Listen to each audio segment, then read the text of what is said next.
Yes, sir. We in business, brother. Right here in River City. I got on my universal cap, brother. A universal cap? What does that mean?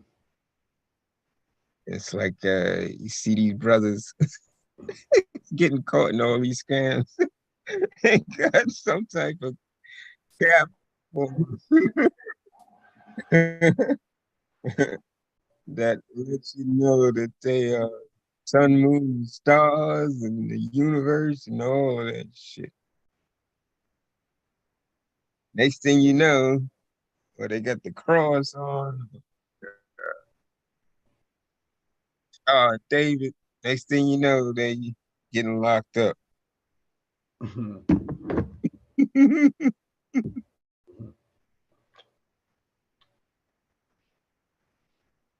We're on a 3 second delay on YouTube.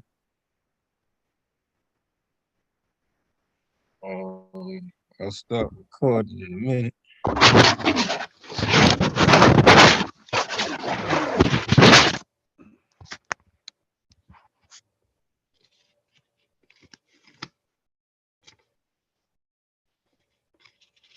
So I got my own hat, brother. That means I'm gonna go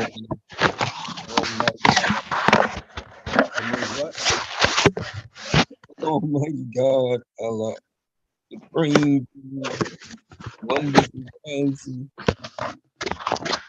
Amen. Period. Don't forget the period.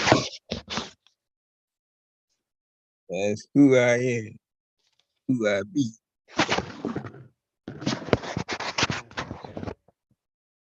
The supreme exalted God. Okay, so the new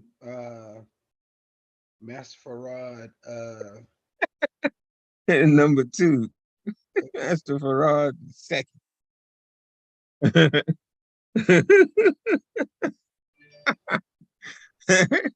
And I need a donation from you and all of the followers, brother. The Okay, more well, money you give, the more it'll hurt. But that's how you know that you are on the path that I have set for you, brother. yeah, well, unfortunately for you, brother, I'm not gonna follow that path. You broke, brother. You see, that's your problem right there, brother. That's your damn problem right I there. tell you what, I feel like I will be broke if I follow that path.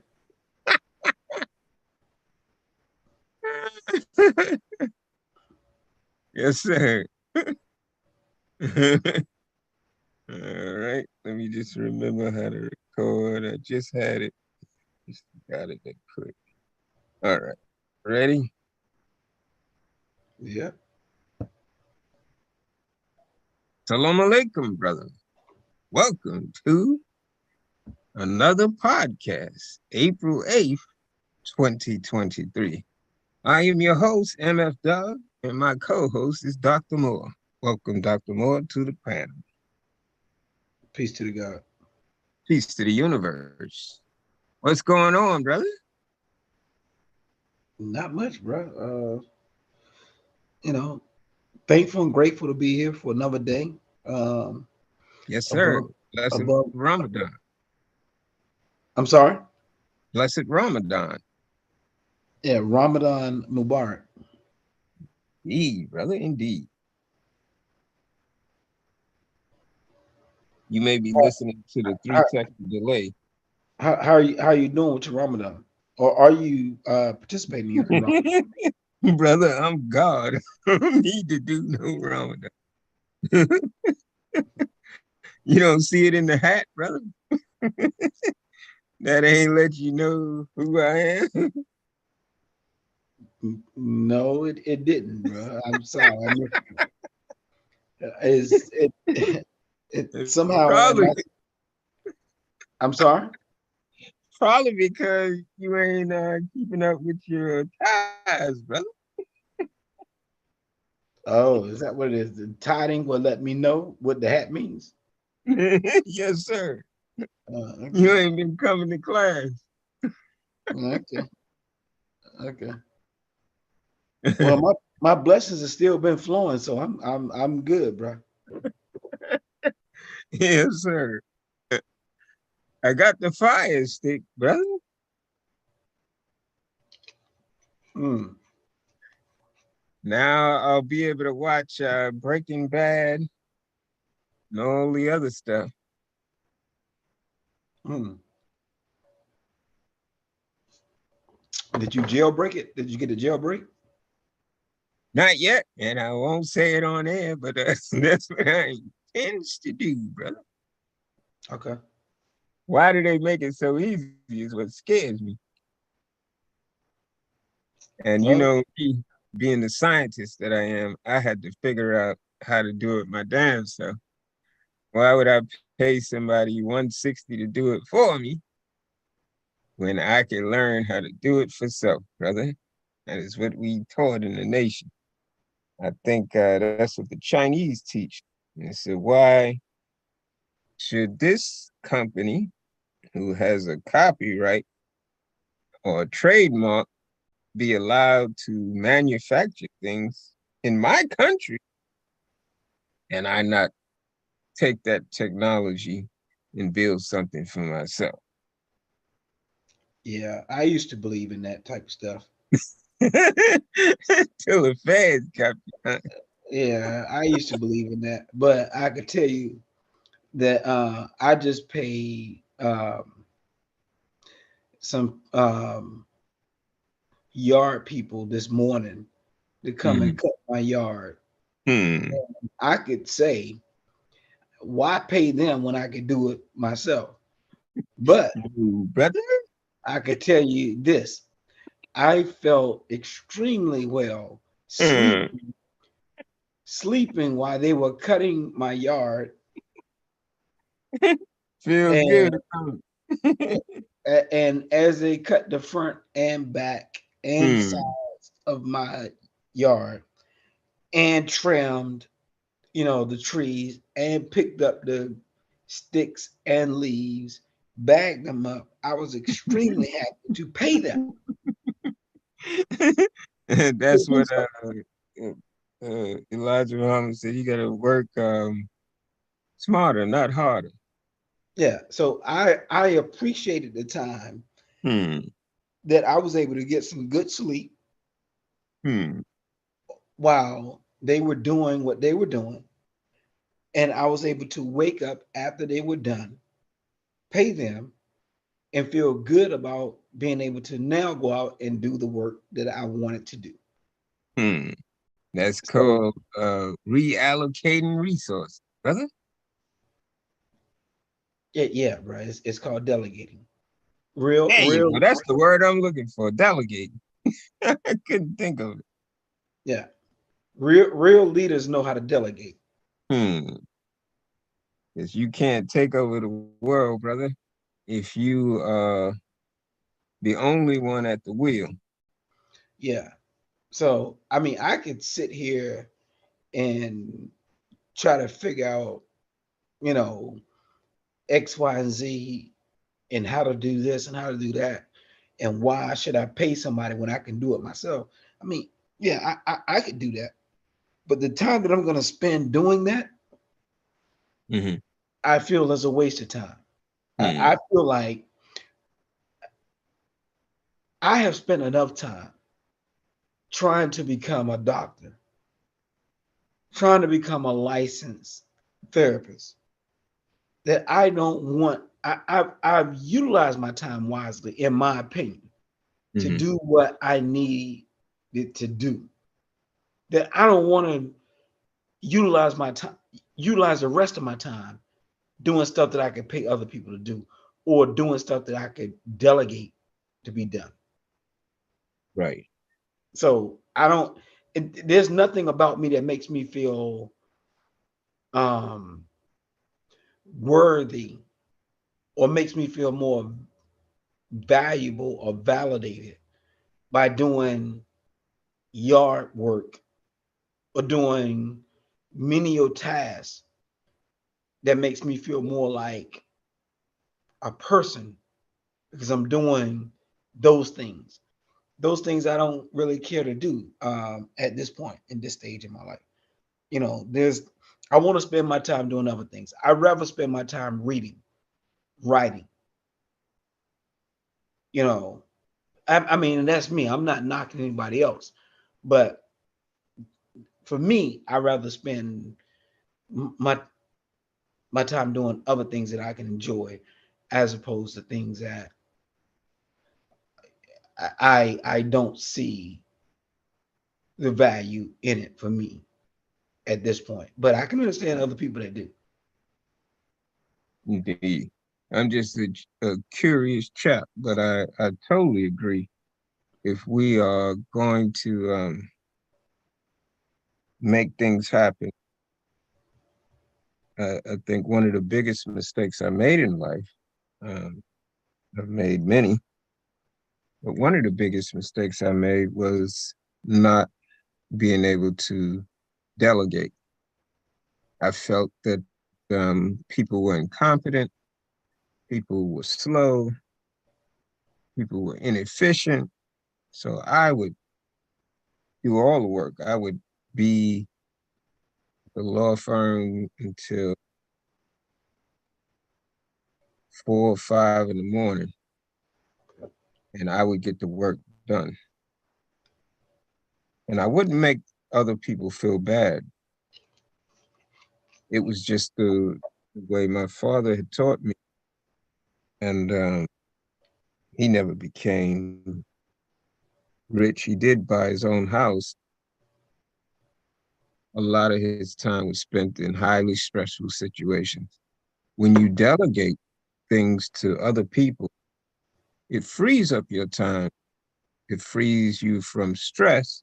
I think you just demonstrated or articulated how stress-free it was to pay somebody to do it than to go through it. And then you could actually do things that you needed to work on, things that you've been putting off. Um, you're listening to Black Mental Health and Race. Um, Yeah, but now not only was I able to then do what I needed to do as relates to work, but I was also able to then take my wife to dinner and a hmm, concert, hmm, right? And enjoy that time because I didn't spend 2 to 3 hours in my yard cutting my grass, trimming my, and I have done that, right. You right? told me several times. Yeah. So I've spent, 2 3 hours, you know, but I rather not when I have other resources to do that. Hmm, And what I know is the dysfunction in feeling like I'm the only person that can do this job this way. It's interesting because I was watching a couple of reels, and there's some funny reels that are going about where the wife is saying, I need help at home, right? And she's telling this to her husband and she's telling this to her kids.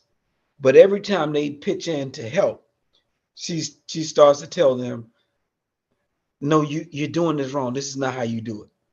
You're doing this wrong. This is not how you do it. What's funny about that is, you know, my wife is very much like that. You know, she thinks that there's one way to wash clothes. There's one way to wash dishes. He's a perfectionist. Well, if that's the word you want to use, I wouldn't use that word. Perfection is as far from what I would call that. He Uh, called it being anal retentive. uh, uh, well, He said that I got some other choice words, but hmm, I won't utilize them at this point. But I think if you think that your way is the best way, again, That's dichotomous thinking. Hmm. That there's only one way to do this. I think what's foolish about that is I understand that you think the way that you make up the bed is the right way and the only way to make up the bed. Right? That's Mm-hmm. one way of thinking, but it's foolish to think that your way of making up the bed is the only way to make up the bed. Hmm.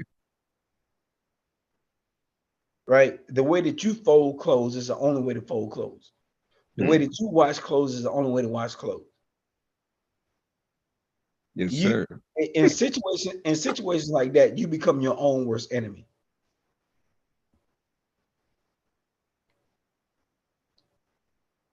You can't get out of your way,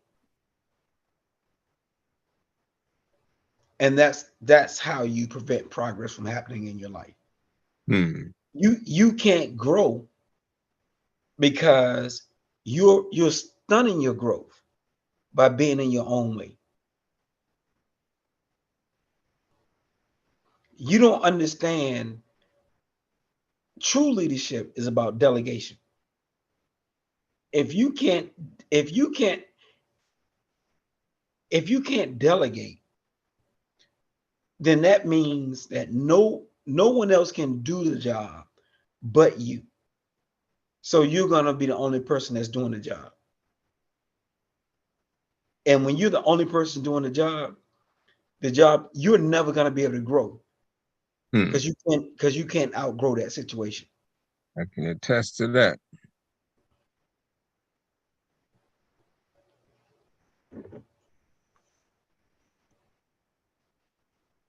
Brother, we got a lot of um kickback from Trump going to jail. Did you feel emotionally satisfied? What I felt was, What's or what I thought about was that, brother? you arguing that a president or past president couldn't get arrested. What's that, brother? So how do you feel now that he has been arrested and has been indicted? Didn't I tell you he was gonna come to New York like Mr. Royale with cheese? He was gonna be the Big Mac coming to conquer New York. He stayed in court, what, 7 minutes? Well, 7 to 15 minutes? you said he was never going to get arrested. No, I said he wasn't going to jail. Remember that. Going to jail, get arrested. You were convinced, from I'm what I remember, convinced to this very day. that this would never happen. All this showed was people know how to waste your damn time. And it really um, leaves a bad taste in my mouth about politics. And I know you're a big advocate for politics, but I think we need to have some substance behind it. And this, whatever was purpose it's supposed to serve, seem only to give him free publicity, Well, to make him feel more important than he actually. well, I don't think that it served to give him free publicity because I think he gets free publicity regardless.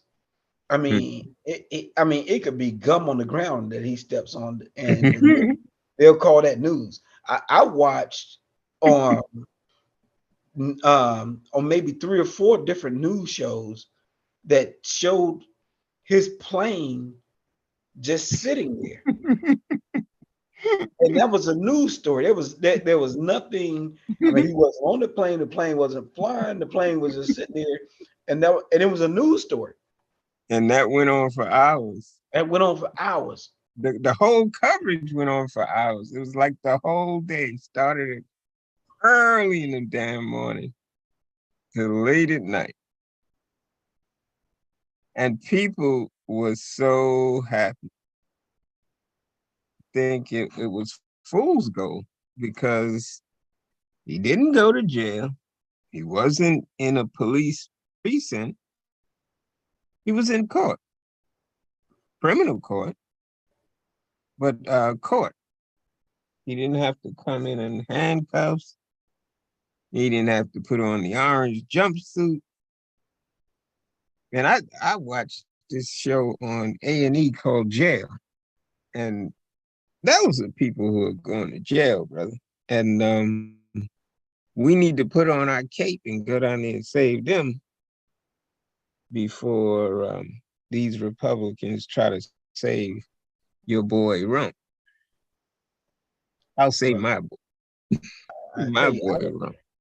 I don't know what your fascination is with saving the world and saving these people. And I don't know. I think somehow or another you think this podcast is gonna save some people, but Can't even get nobody to listen to it. I'm trying to support you, brother, but I don't understand your desire to save the world, but I'll tell you what, brother, if we don't save the people by summertime, I quit too. well, That's the way I'm gonna look at it because you'll put a lot of money and time into things when there are other people that can probably do it better than. Shout out to Charlemagne the God and Andrew Schultz for Brilliant Idiots. I watched their podcast, and man, I don't think we can compete with that, brother. It was funny. They talked about serious subjects. We're trying to do that here, but we're not professional.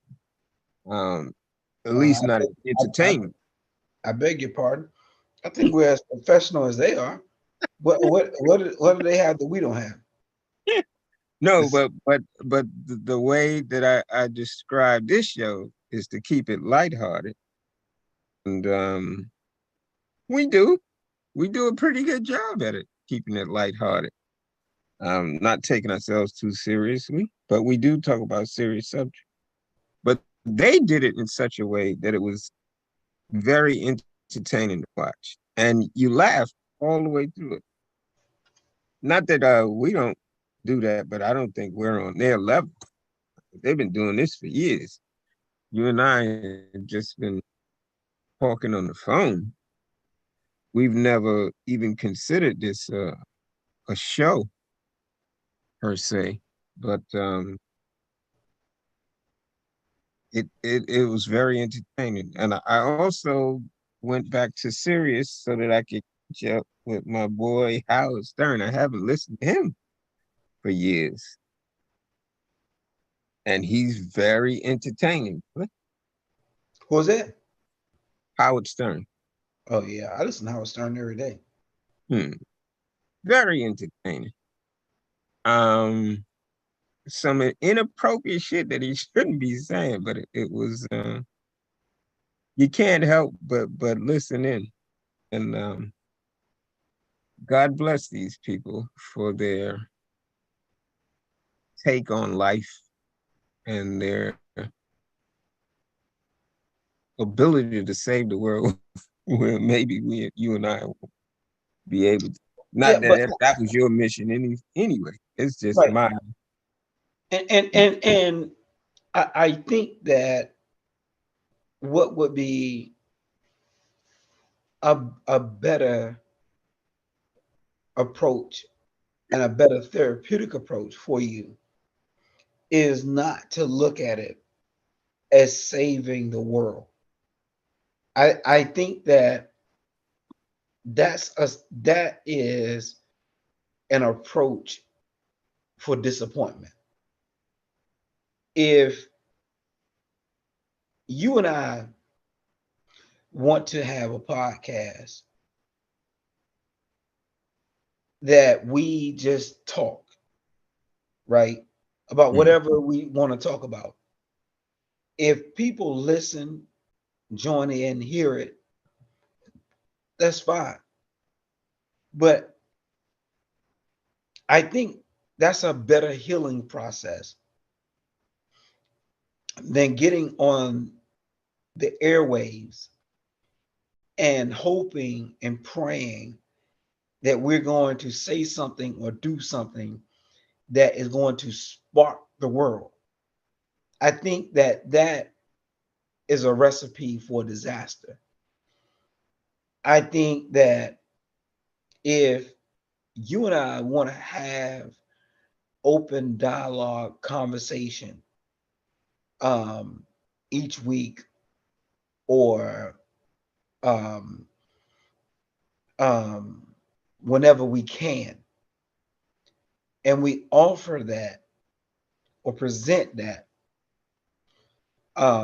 as it is, I think that we open up the universe, or the universe opens up to us to create an audience that will be receptive to that, as opposed to trying to give people something that they don't want.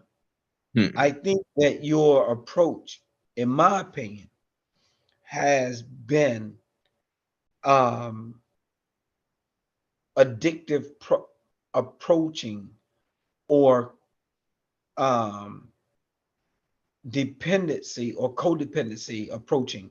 And what I mean by that is,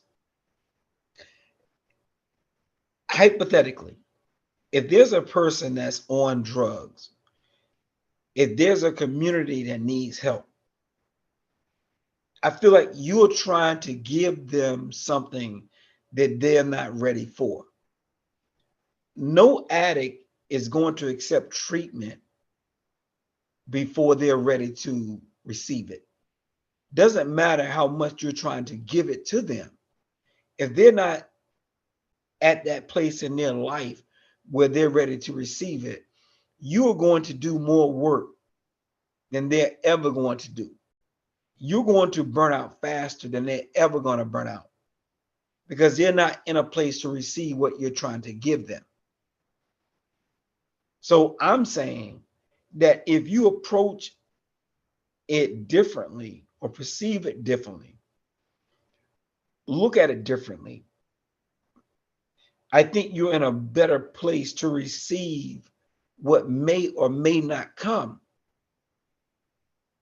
because you're not trying to force feed people something that they're not ready to receive.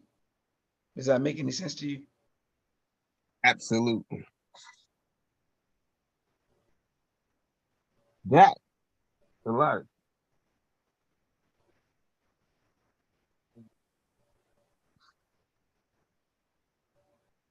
And because I do listen to serious podcasts as well. And one of the things that they did say on the serious podcast was that if you're looking to um, entertain people, you have to give the people what they want. But as soon as you get serious or try to educate people, you will lose your audience. So I agree with you wholeheartedly. Um, I think we can do a reevaluation of what we do have going here and move forward. But like you said, I think by the summer, I think we will have educated the people more than enough. We will have left a paper trail for when they are ready. Well, I'll say this.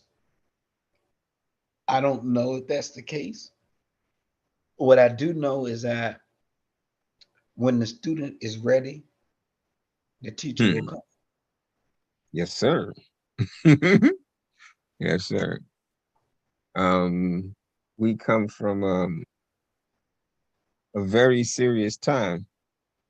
Um, back in the 80s, although I still think it's a very serious time now, but as I gotten older, the urgency to do it, the necessity to do it is not there. Um, like tonight, one of the greatest joys that I have, one of the greatest coping mechanisms that I have for this nightmare that we live in terms of race, um, that's like my escape. I can't even cook for everybody else. Um, one of the other things I do is I draw. I can't draw for everybody else. Like if someone told me, "Can you draw my face?" I'm not good that way. I'm sorry. What was the first one? I'm cooking. Oh, cooking. Okay, gotcha. So if you gave me a photo, left me to myself, I probably would still fuck it up. But if I just took and looked at a photo myself and just didn't have no incentive behind it, just me doing me, it would come out looking like the photo. It would be that detailed, not good. But if you ask me, seeing how good I am at art and drawing, you would be like, "Hey, can you do that for me?" And I would say, maybe, maybe. But it never comes out right. Same thing with cooking. When I cook for myself, you see meals like I did tonight. And I did that in less than an hour because I don't even have access to the kitchen, which is why I cook so. But people see it. They say, "Hey, can you do that for me?" But when I do it, the same thing that I made seems like the same ingredient. It don't come out right. So it is with life itself. Um, when I try to do something that I've learned that may be helpful to others, it don't come out right. But I know it works for me. So putting this out into the universe, something about what we say tonight should put a spark in you to do something for yourself. Even if you got a copy from somebody else to start, even if you have to steal something from somebody else to get where you're going. That's not illegal. Let's make a disclaimer on that. Certainly not illegal. But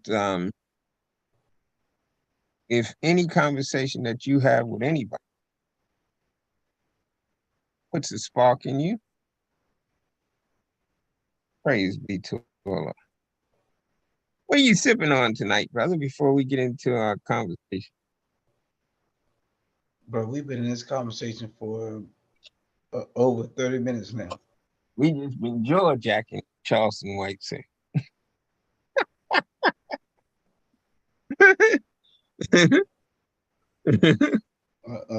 I definitely Talking don't want. about President Rump. I, Yeah, you know the family member down south, and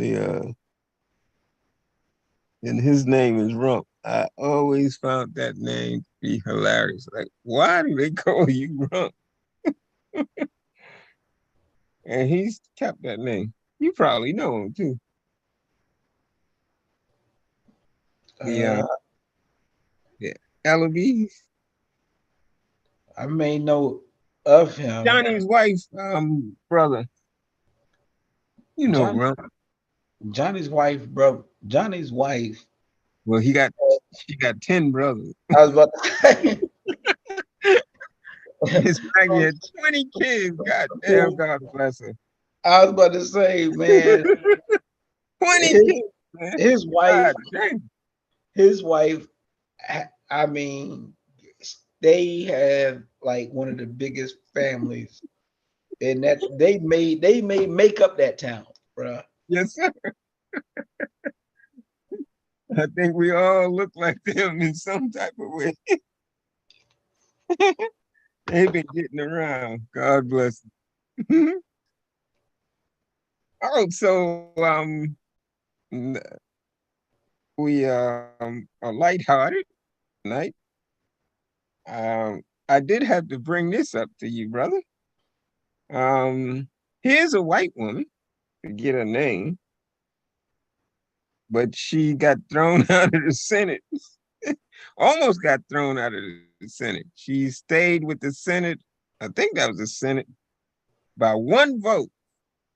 But the two niggas that protested about Oh, gun laws, watch your mouth. Watch your mouth. watch your man, they got kicked out of the Senate. Or what was that, the Senate or the House or whatever the fuck it was? The good old politics of America. So they asked the white lady, who was a politician as well, why do you think the two black men got kicked out, but you didn't? And she came right out and said it, April 8th, 2023. It's a difficult subject of race. And that is why we are here, brother. We not in the entertainment business, but the fact that these conversations still are relevant is disheartening. Not really. Not to me. Your analysis, sir. I'm sorry. Your analysis. Well, let me just go back to the beginning. Uh, Yes, sir. well, I don't know if I want to say the beginning, but you, um, prior to jumping in that conversation, previous conversation, you were talking about us having this conversation and hoping that any listener or potential listener or creating a path that people may one day or that we created enough content that people may one day pick it up and benefit from it. I started off by saying that I want to be careful about the perspective that you may have about what we're doing in this podcast and what your intentions are of the podcast and what my intentions are of the podcast. Um, and I was saying that I want to be careful of you not becoming disheartening uh, based on your intentions of the podcast. I do think that um, hoping that someone will listen today, tomorrow, or later down the road and get something from the podcast, I think is kind of um, a setup for disappointment. I And think that failure. I'm sorry. And failure. Well, I don't want to say failure, but I want to say I'm saying disappointment. Um, and the reason why I'm saying I think it's a setup for disappointment, if that's your intention, because I think that whatever you're doing, um, probably should be more um, for you and what you want out of it than trying to make it something for someone else who maybe doesn't want it, right? As a parent, as an older person, I'm very mindful of the new generation and when and how I want to give them advice, right? I kind of look at it in the sense of knowing my place, with the new generation, with the old generation, and knowing how to apply that, right? I have kids that are young enough or old enough to look at me and be like, Dad, you're old. You slow. Right? There's music that I can appreciate from my generation, but I'm very careful about trying to give them that music and the enthusiasm that I have for it and wanting them to share the same enthusiasm, right? Same way with their generation and the enthusiasm that they have for the music of their generation and them wanting me to appreciate it the same way. It doesn't work like that, right? So my generation of music, my mom's generation of music, it kind of works for me. Doesn't work for my kids. They look at it as like that's old music, that's old people, right? That new music, that new ideology of young people self-identifying with pronouns is weird as, and I'm a therapist, but it's weird as fuck to me. New new when the new generation says to me, I am Douglas Jordan. My pronouns are he, him, They, them. him, which don't even make grammatical sense. First of all, I, who are we? so I don't want to go off on a tangent on that, Right. but I'm just saying that that is very confusing and mind-boggling to me. It almost loses, in my opinion, the ideology of parenting, right? It's almost like to me that there's no use for parenting in the sense that if my child is going to tell me how to parent them, then who am I as a parent? If my child tells me I am not the sex that I'm born with, and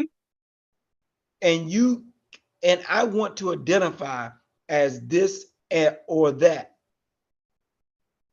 then I have to abandon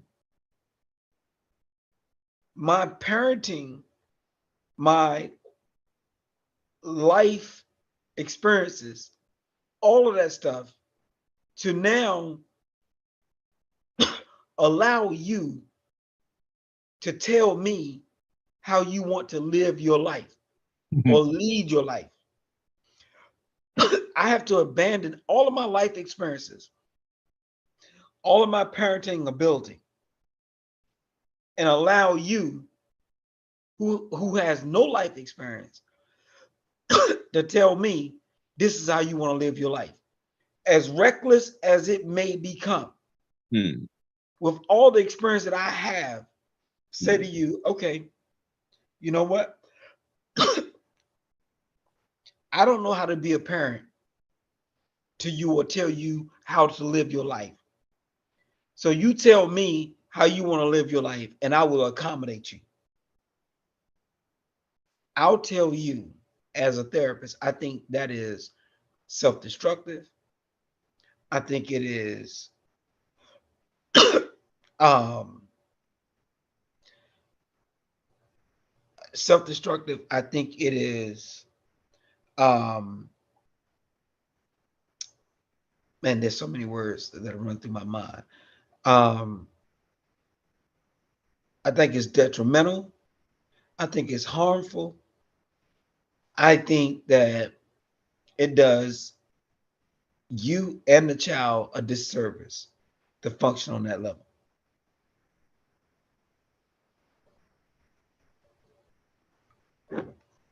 And yet it's part of the DSM now, right? I No, that's keep well. using that word up. Did I get it right? DSM? Well, what do you mean that it's a part of DSM? Um, all of the gender politics is a part of the diagnostic statistical manual. Remember when it used to be, I don't know if you remember it, but it used to be gender dysphoria, but they removed that and now it's put into manual as no longer being a mental issue. Well, they would. And that's politics. That ain't even science that did that. I'm not. I'm not gonna say it's. I don't know if it's. I don't. I'm not gonna say it's politics. I don't know if it's politics. I don't know. I. I'm definitely. I'm definitely not gonna say it's politics. Um, but I think that it is. There's a lot. They used to.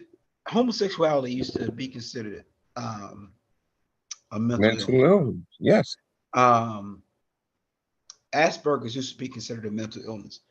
There are a lot of things that used to be considered mental illness is no longer considered a mental illness.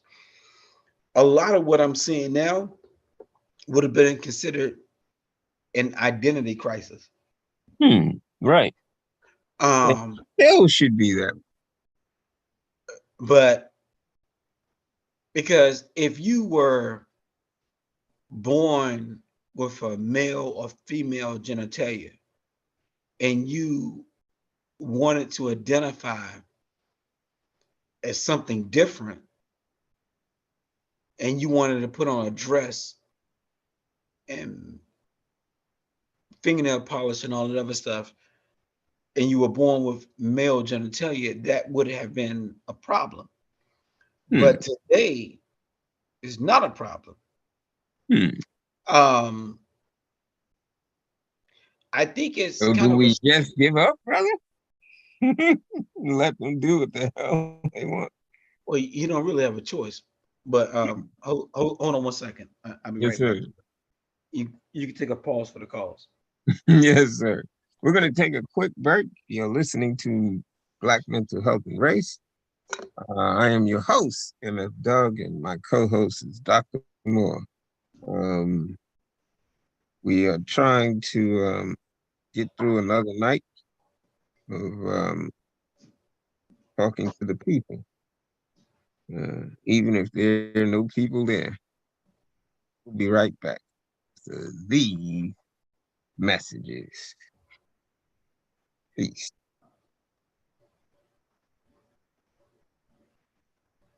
I need my ass down for a minute.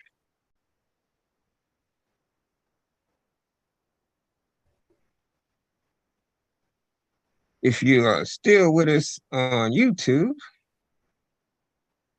we'll be right back. If you'd like to call into the show, I'll give you a number in 1 second.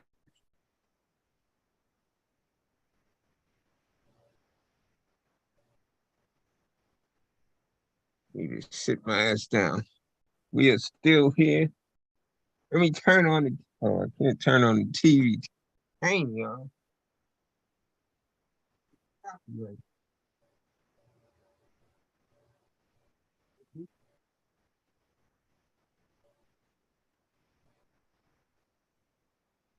Like,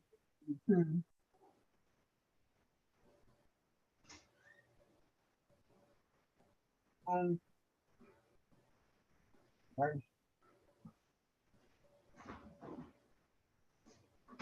um,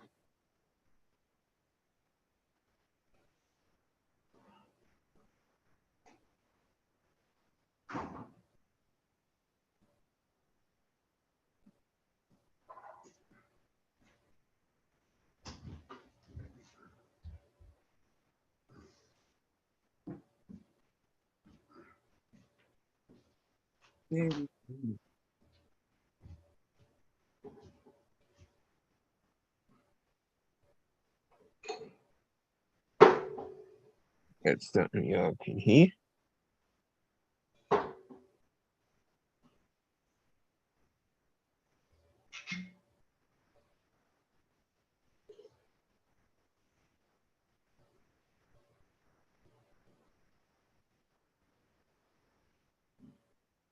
Would go live on Instagram, but you're not ready yet. You're not ready.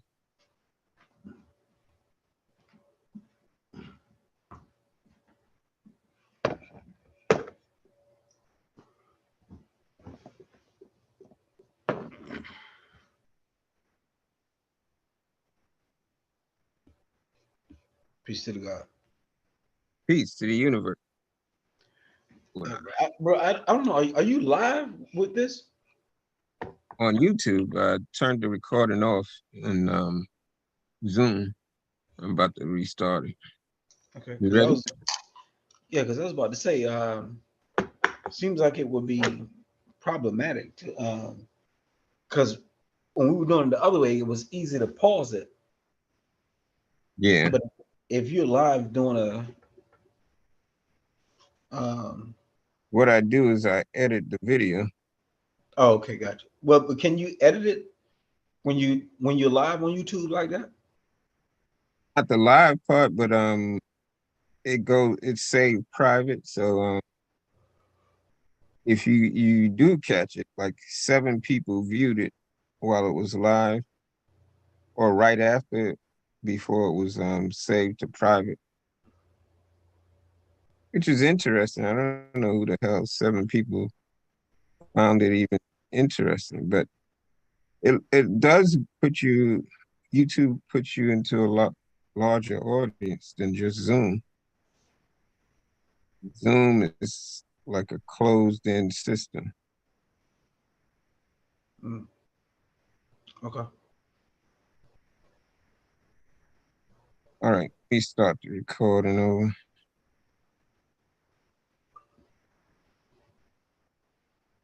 And we are back. We are back. We are back. Welcome back, Dr. Moore. Peace to the universe. Peace to the God. Um, we're having another conversation about how things go.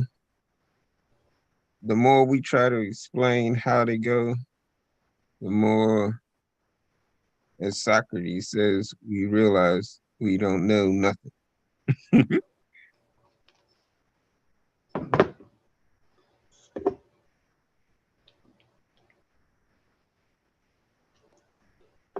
Well, um, I don't want, and I hope I don't want, and I hope that anything I've said comes off as insensitive um, about any particular race or group of people or anything like that. That's not my intention, nor ever my intention.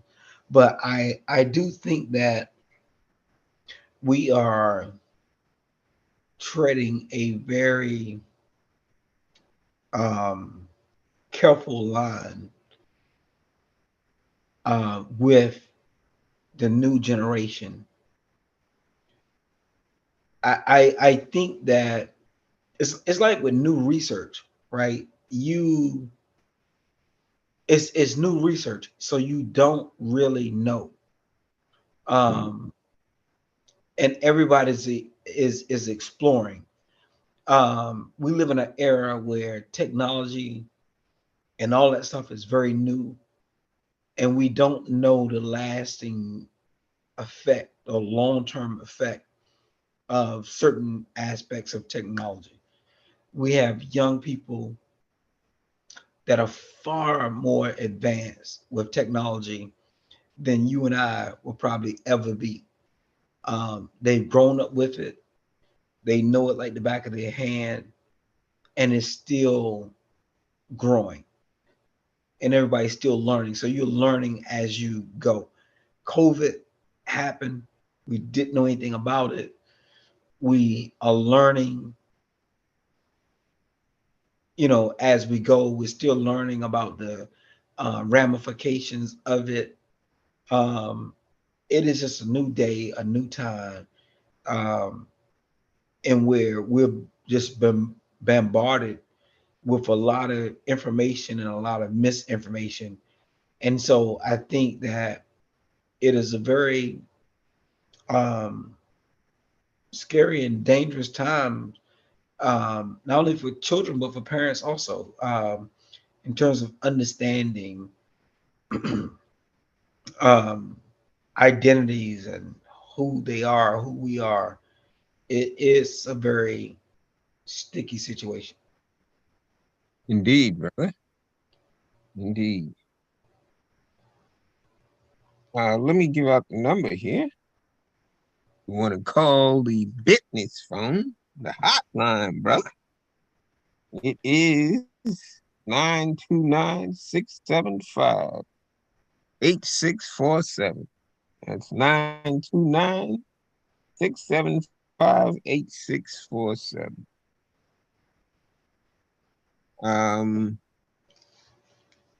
There were a few other subjects that I wanted to get into, and then we'll call it a night. We are at the 45-minute mark, and what was the other one? Oh, you know what we missed talking about last week? Kashi 6ix9ine getting his ass whooped, getting the traditional ass whooping handed, brother. Your thoughts and analysis. I don't have any thoughts or analysis. I heard nothing about Takashi. I hear a smirk on you, brother. You hiding something in that Jabari window. Well, it may be in the Johari window, but it's in the Johari window of the unknown because I don't know anything enough to speak on Takashi. Telling me that you didn't laugh and you heard he got his ass whooped, that somebody had finally caught up with him, brother. Brother, let me tell you something. Yes, sir. I don't know nothing about no Takashi 6ix9ine, um, except for what I've heard that he was a rapper that went to jail and snitched on everybody that he knew and got out of jail. And eh, as far as what I know, is still a well-known rapper, and people still listening and buying his stuff. I come from a different world. Snitches get stitches. So um, There it is. Now you the, said it, brother. the young boy is different from my era. So um, Well, this ass whooping proved that he wasn't just too different. well, I don't know anything about the ass whooping. If he They got caught him one, slipping in the gym bathroom. Now well, it probably wasn't even the people that are after him because they wouldn't have left him alive. These folks just tossed him a little beating. um, oh well. made him eat a little pee on the bathroom floor. Oh, It's not funny, brother. It's not funny. But we come from a time when we know what that ass whooping was for. Eventually, somebody gonna catch you slipping. And yeah. it seems like he had been throwing it in people's face, especially when he got out. He had like 6 bodyguards, but that money runs out, brother. And when it do, those ass whippings are gonna be more frequent. He's gonna get the frequent flyer mile of ass whooping if he don't sell another album, brother. That's Well, all I got to say about that. Because I don't want to see nobody get their ass whooped. But if you are going around taunting people, this is what he did. Yes, he did. That's exactly what he did. Taunting. I even put Charleston White in it. But Charleston White has a different strategy than Tekashi 6ix9ine. Tekashi 6ix9ine is too young to know how to maneuver when you talk shit to people. Charleston White, on the other hand, has been to jail. He has not been to prison because he got his charges of murder charge when he was underage. Speaking of underage, remind me to bring up the what happened in Orlando, Florida, because we last week we also talked about a certain type of white privilege to shooting, and then you mentioned what happens when it happens in the black community, and it did. And what happened in Orlando this week with the teenagers, they were black. They shot and killed 2 white girls for fun. Those are the days that I hope and dread that we as black people, especially black men, especially black youth who are our future, don't show up on the TV as the suspect. These suspects were underage, and unlike the white people who would have been protected for killing somebody at a young age, the niggas they were alluded to were all over the news. Did you see that? mm, I saw bits and pieces of it. Hmm. Did it make you frown, brother? Did you feel some type of way, or you just turned the channel? I don't know, bro. I think I'm felt kind of immune. Hmm. Yeah, things are happening so quick that you don't have time to even adjust. So immunity is probably the better answer.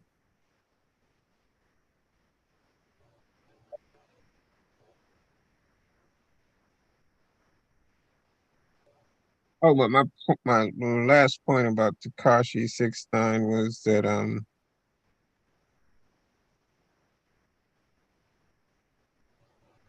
when you taunt people, you better have a lot of money and you better be able to pay for the proper defense.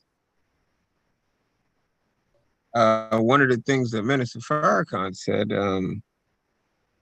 he's had 44 years without Elijah Muhammad, and he thanks Allah that in those 44 years, he's gotten away without incident. But he said that he would be remiss in his duties if he didn't mention the FOI, both male, female bodyguards that protect what he has to say. And I think that Tekashi 6ix9ine is in for a hard lesson. Gonna get his weight up. And I hate to say that about young people because I don't like to see anybody tormented. But if you are putting yourself in the way is going to push you out.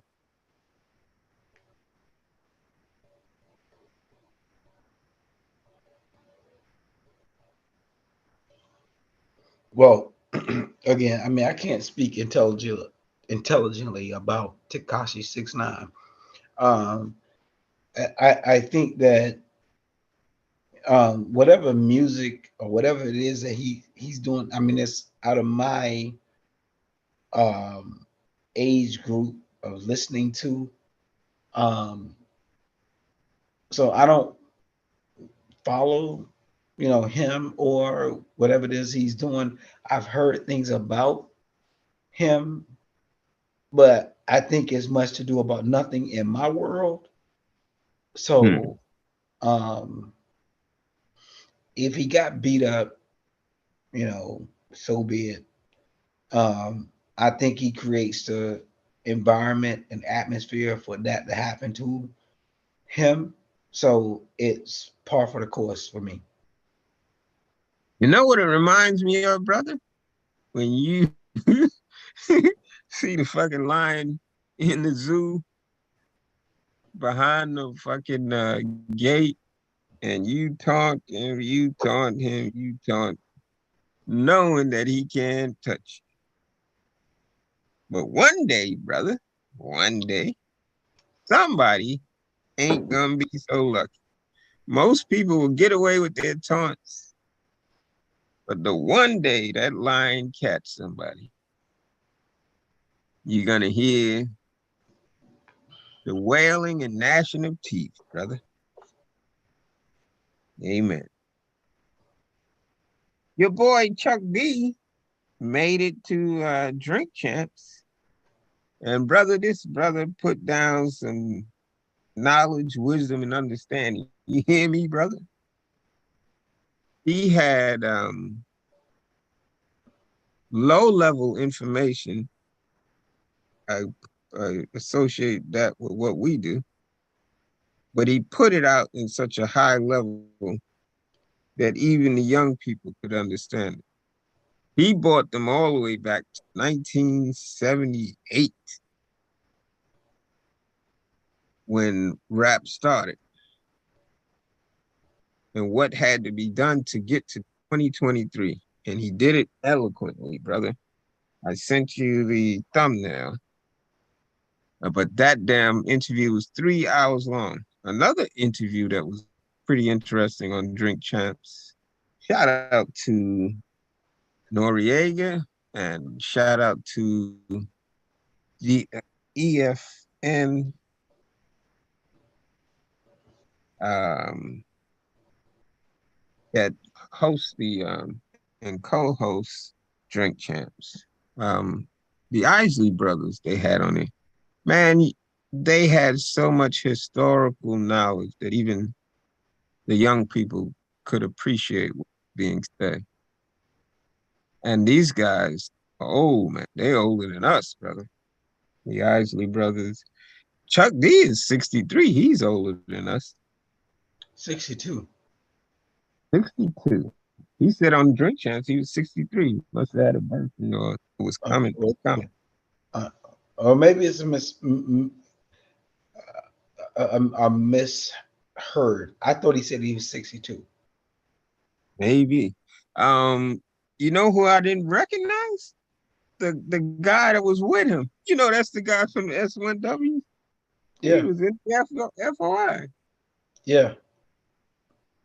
His face look all swollen. He probably have more than one meal a day, brother.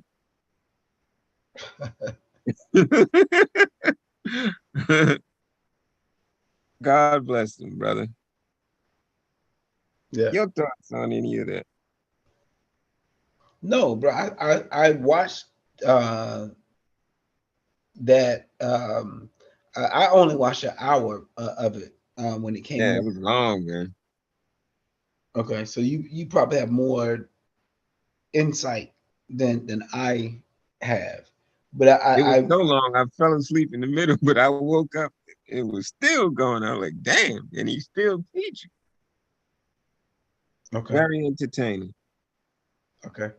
Yeah, so I only got an hour of that interview. Hmm. Interesting that it, because when it comes on Drink Champs, you only get an hour of it. You don't Right, get the whole show. right. So it's kind of cut up in pieces. Hmm. So I don't have the same appreciation that you probably have for it. Yes, sir. While I do have a great appreciation for what I saw, I don't have the same appreciation probably that you have, because if you saw the whole 3 hours, then that was, I'm sure. Um, You get a lot of the context that right, was missing in the hour. right, Right. right. And the hour that I saw was phenomenal. So I can It imagine what was. Yes, sir. That brother had a lot of musical knowledge. That a lot of musical knowledge. Yeah, oh absolutely. my God. And the Isley brothers was the same way. The way that they broke it down, Yeah, I'm like, wow. yeah. Because I really didn't have that much appreciation for music. I think it's like to me, like politics. It's a distraction from this work that we need to do. But like you said, it's just one man's perspective, and it's not a popular perspective. Um, it's just me, and it's probably more bending towards dichotomous thinking or pessimism than it is being um, open to a myriad of ways to reach the solution of politics and race. But I think that when I hear you say that, I feel like you have this mentality about um somehow or another I feel like you feel like there's a, like you approach the world mathematically, and you feel like there's this mathematical equation to getting the world out of where it is, or Black America out of where it is. And I feel like you approach it or see it in this mathematical or puzzle type of way. And there's this rhythm, or there's this way of solving it. And then you just automatically are out of the puzzle, or out of um uh the rigmarole, or like there's this goal at the end of the puzzle. Um, and I don't see it like that. And I think approaching it like that is, um, I don't know, Dangerous. I'll say it, brother. It's very dangerous it's because it's if it it's doesn't work, what happens is you become suicidal. And it goes the same for a lot of people with their thinking. If you have a mathematical mind, it's difficult to know that you reached a problem that you can't solve. And a lot of the mass shootings, a lot of the just public inhumanity that we see exhibiting now so frequent comes from people who have given up on the world. And it's a pleasure to have you talk to, brother, because even if we don't have any audience, you help to keep me grounded. For that, I appreciate. Well, here's what I think. Here's what I say. Islam is mathematics, and mathematics is Islam. But the world is not Islam, and the world is not mathematics. Hmm. So if you're trying to solve for that, then therein lies your problem. Because you can solve for mathematics and you can solve for Islam, but you can't solve for the world. Hmm. So your mathematics is off when it comes outside of Islam, Hmm. because the world isn't that. And you're only functioning in a world of Islam and mathematics. The world isn't mathematics, because the world won't, the world is never going to add up and make sense. And if you're trying to make sense of the world, then you're going to miss that. You're going to mistake mathematics for the world, Hmm. because the world isn't mathematics. So your X, your unknown, is never going to be resolved, because the mathematics is off. Hmm. And I think that would be key. Forgive me for speculating, but that would be key. All of us that may be suffering from the notion that the world isn't producing what it's supposed to be producing. No, the Maybe, world is no, the world is producing what it's supposed to be producing. which is what I was going to say. It's us. It's the us that have this notion that it ain't, that are going to do some pretty evil shit to humanity. Or even, not if even evil, at least some pretty confusing shit to humanity. When we talk about gender politics, it's not evil, but it's confusing to the world. Here you have a small inner world that have a right to beliefs, but when you try to apply it to the real world, it doesn't work. And because it doesn't work, they feel that they're being violated of rights, being violated of their childhood,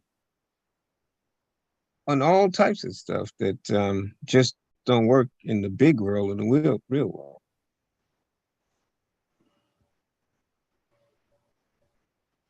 Well, I think it doesn't work depending on where you're trying to apply it, right? Um, Brother Douglas could have his own world, and in your world, whatever it is that you think, feel, it could work in your world. It's going Hmm. to be problematic when you bring it outside of your world. Hmm. And which is why I'm stuck in this room, brother. I think I've created my own world in a space of 12 by 6, almost like a cell, brother. Maybe a little bigger than a cell. But I've created my own world and I don't even want to leave the rooms. And this is my platform to show that. Okay. Okay. And what's your goal with that?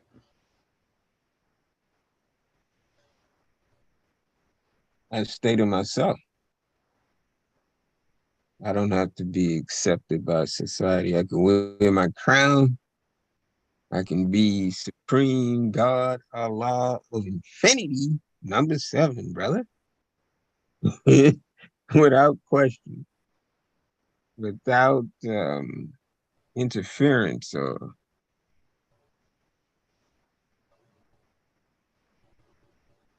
advice. But there's a downfall to that. You're gonna eventually lose.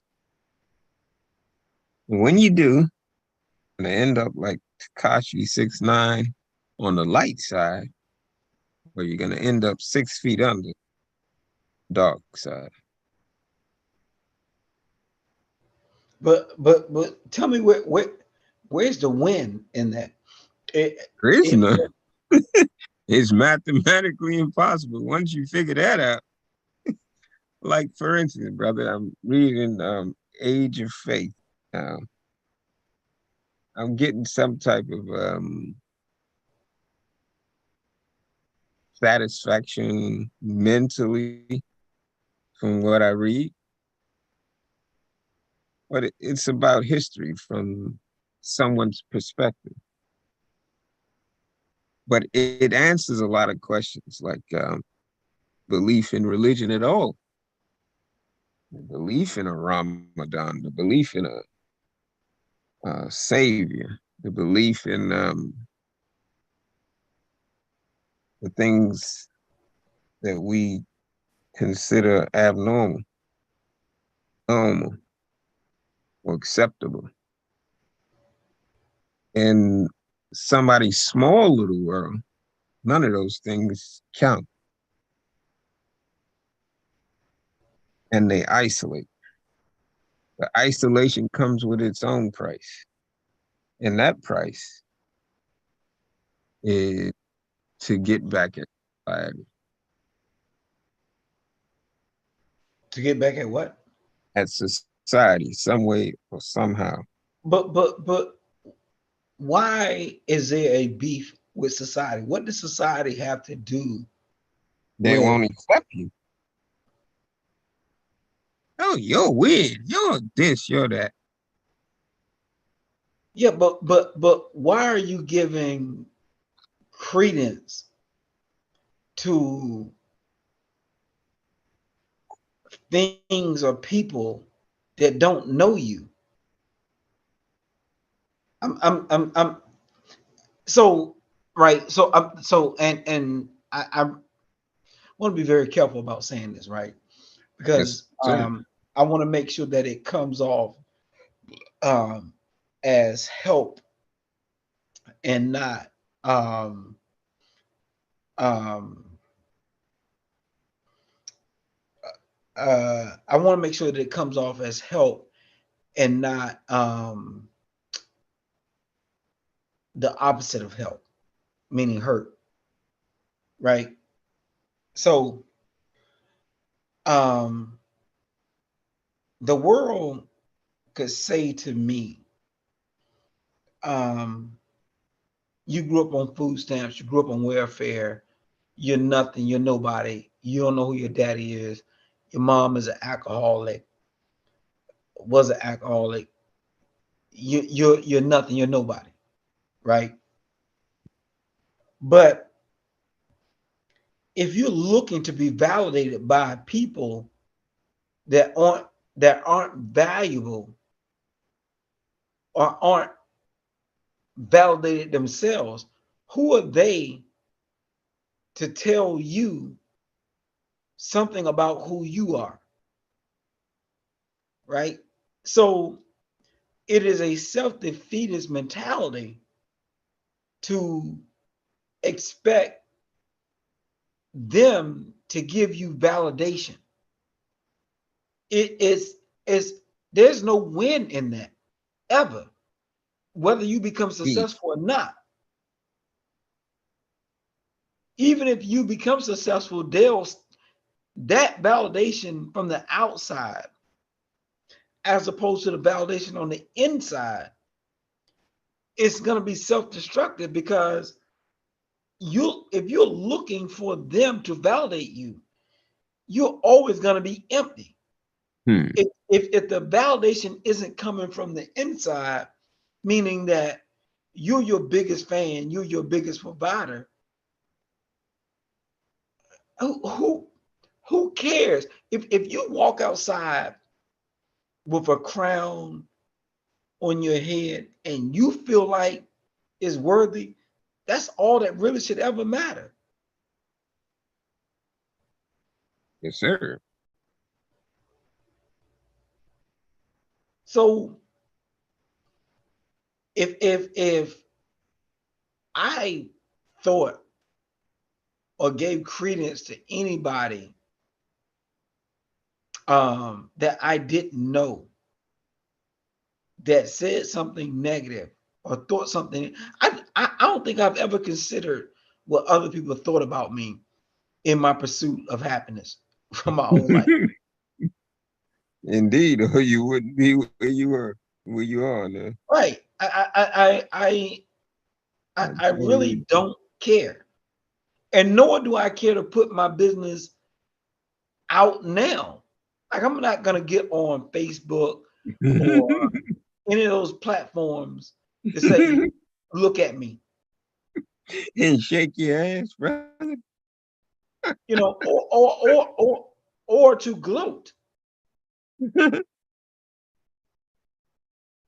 Because I think that to do that will be looking for validation from people that aren't valuable. Hmm.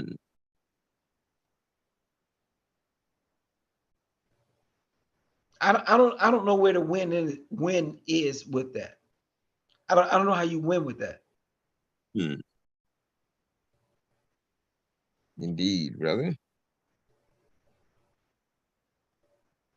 Well, let's see if we can wrap this up, brother.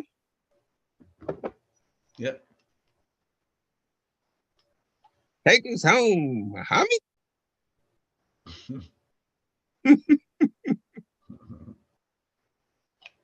Mm, mm. Fasten your seatbelts, folks. We are in the hands of a capable pilot. Well, I don't know about that, bro, and I don't even know about that saying. That's always problematic for me. At the end of this podcast, when you say, take us home, because I feel like that's a May not sell. be no home to go to, right? I feel like it's a selling point, and I don't like to try to sell people. Which is Uh, why we don't monetize this program. There will be no commercial brought to you by Nabisco, brother. Revolution without the Absolutely. telepath. But in conclusion, I think that um, if you are thinking about um, society and society's perspective of you, I want you to be very, very careful about that. I think that's a self-defeatist mentality, um, in wanting to be accepted by other people. Um, I think that's a can't win mentality. Um, I think if you can't be your biggest fan and your biggest provider, I think that you are on a road to self-destruction, and that's a road that you need to get off immediately. Hmm.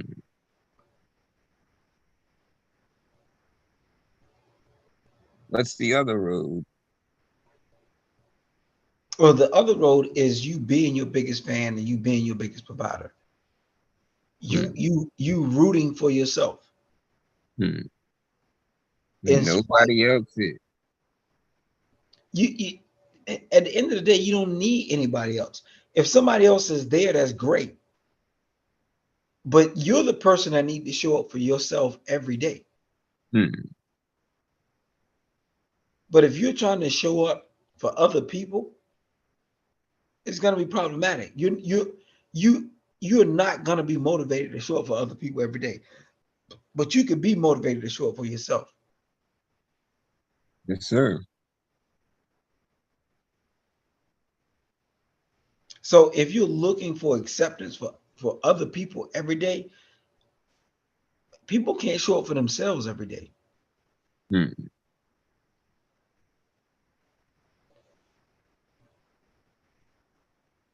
So I think that you have to focus on who you are and focus on yourself as opposed to focus on other people focusing on you. Hmm.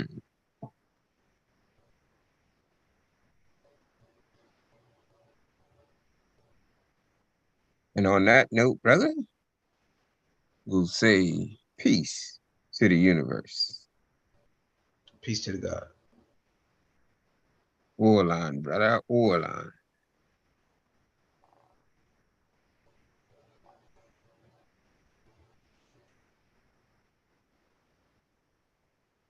Yes, sir. Mm.